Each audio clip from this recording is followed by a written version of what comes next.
Hey everybody, welcome back to NVH Life. Look what we have today. The Tymate Tpms tire pressure monitoring system you can add to your vehicle that did not come with one. How cool is that? It'll tell you if you have leaks, low or high pressure alarms, high temperature alarms, and real-time individual tire data. So here's the package. I'll have a link down below in the description. Pretty cool. Here's what you get in the box.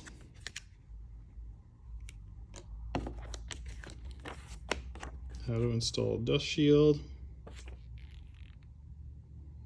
Check for leaks. Some instructions. And specs. Quick installation guide. Here's the full instruction manual. Bunch of info.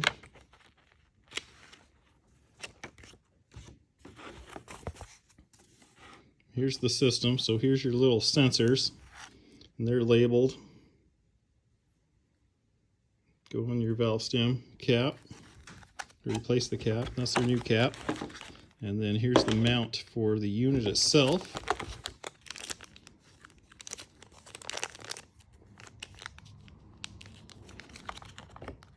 I just washed a car, so my fingers are not working very well. It's pretty cold. Pretty cool.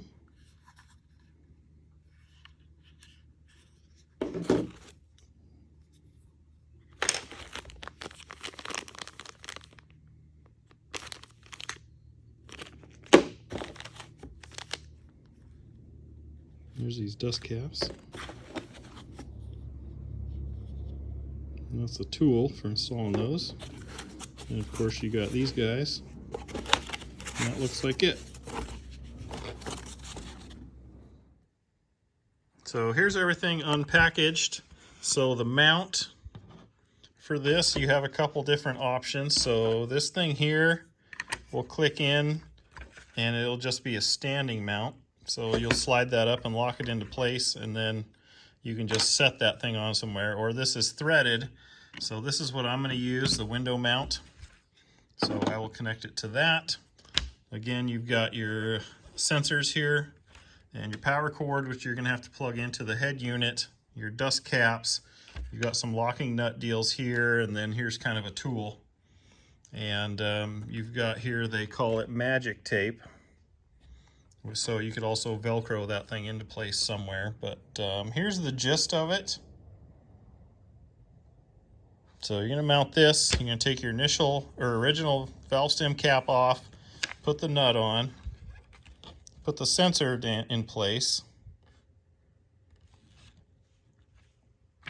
tighten it, and then check it for leaks. Now, I saw up here is the dust shield information, which it doesn't show here, so I don't know if it's just optional, but so you'll put the dust shield on and then the hex nut deal. And then once you get that all tightened up into place, you'll pop it up over and it'll kind of go up over that. So probably should do that. Seems like that would be a no-brainer as far as you know, keeping things clean and whatnot. These things don't seem to weigh anything. These have a little bit of weight to them. So yeah, we'll find out. So let's go install it on the car and see what it looks like when you turn it on. One thing it says here is it will show the real data when the speed limit is over 12.4 miles per hour. Kind of interesting. So they must sense speed somehow.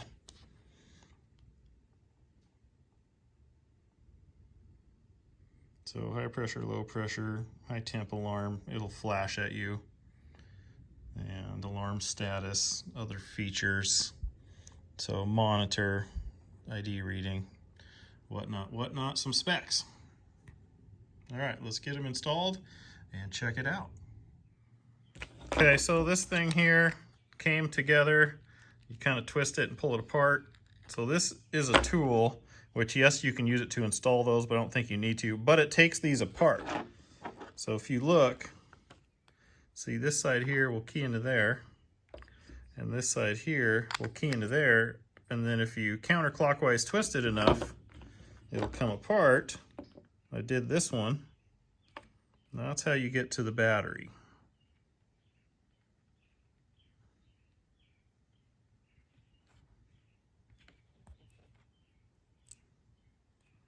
So for battery, takes your 16 or CR1632. That's it. Pretty simple. And we'll put that back together. Not sure where the O-rings go. I'm assuming they're spare O-rings for this. Nothing says what these other O-rings are for. So we'll put that in there, put that in there. Tighten her back up. Snug. Bam.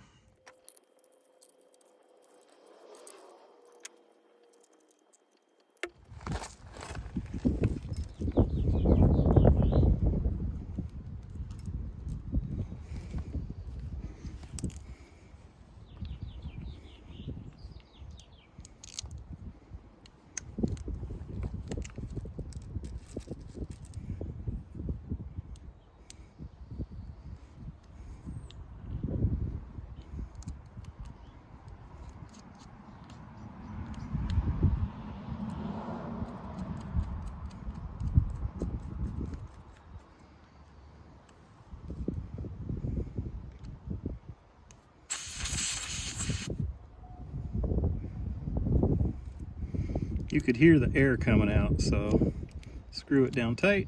And lock it in place with the little lock nut.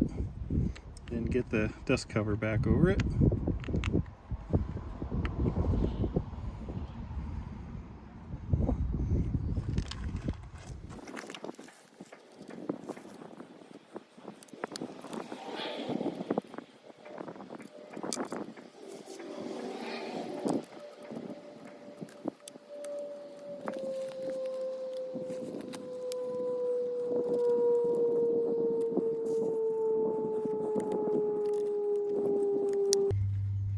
Okay, fourth and final one. Let's go in the car and see what it says.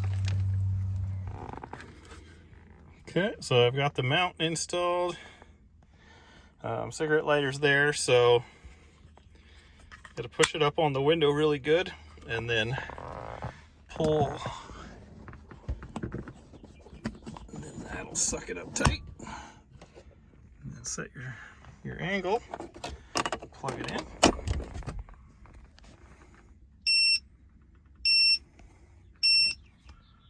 It doesn't flashlight, or it doesn't show up right on the screen for you guys, but it does for me. Hold on. Just kind of figuring it out, playing with settings here, and unfortunately I see it flickers in the screen, so the frame rate or whatever of the unit does not jive with an iPhone camera. But that said, my view is way different than what the manual says for some reason. So I'm dinking around with it, trying to figure some things out. Now, you can adjust settings. So if you hold down the set button in the middle here, till it beeps. So you can do PSI. If you hit the plus button, you can see it goes to bar. I want PSI, I'll hit the set. So it's Celsius. I'll push the plus button, I want Fahrenheit. So high pressure alarm, or sorry, up, meaning the standard pressure.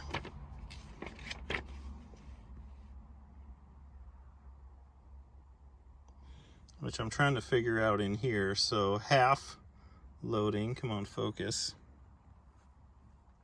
33 full loading, so I don't know. So the standard pressure for my tires, I'm assuming this means, you know, the good normal pressure. So on the side of the tires, it says 44. This already said 44. Push the set button again. So the down pressure, meaning the low pressure alarm, is at 29. These are all default settings. So right now the rear tires are flashing on my screen, not yours. The front ones were before. So we're going again. The up pressure, 44, is standard pressure. Then the down pressure for the rear, because they're flashing, 29. Then you have a temperature. You have a high temperature warning. Again, these are all adjustable with these plus or minus buttons. This is just the factory settings. And then it's back to PSI. So that's the full route. Press and hold set to get out of that menu. Then it shows the tires and the battery voltage, which is kind of cool. Nothing on my screen is flickering or flashing. Watching some other videos trying to figure it out because the manual looks like it's for a different machine. And it looks like they make a few different models, which is kind of confusing. But I think you need to drive it, and that's kind of what makes it start doing things, because you got to get above that 12 miles an hour. But one interesting thing that I noticed other people talking about is putting this on your travel trailer, which is a great idea and probably what I'll end up doing with it in the future. But for right now, I'm curious to go for a little trip around the block, and we'll see if these numbers change at all. So let's do that. Okay guys, as I started rolling, the tire pressures went up. So we got the left rear's 33 and all the other three are 35. So you just needed to get rolling. And I didn't even make it out of my driveway yet, but let's go around the block, see if they change it all. Okay guys, it's working great. I really love that it has a voltmeter in it. I hope you can hear me. So you can see we're still going down the road in the Fox body. I'm pretty happy with it. I'm stoked to put this on my trailer, but as the tires heat up, like I spun the rear tires a little bit, it definitely made a difference. So I'm going to put them on my travel trailer, and it's going to be great. There guys, back home after driving it around the block. The temperatures did change, so you can tell it's working and sensing. I got one that's 1 pound off, but I'm not worried about that. Again, I'm really stoked about the voltage sensor in there, so that tells you your alternator's working. And yeah, I'm going to put this on my travel trailer for when we go to trips, because it's hard to see them tires back there, and I think this will maybe warn you before you have a blowout or something. I think it'd be worthwhile investment for something like that. So if you're interested in something like this, the links will be down below in the description. Let me know what you think. So like, comment, subscribe, check the links out below if you're interested, and we'll catch you in the next one. Thanks for stopping by.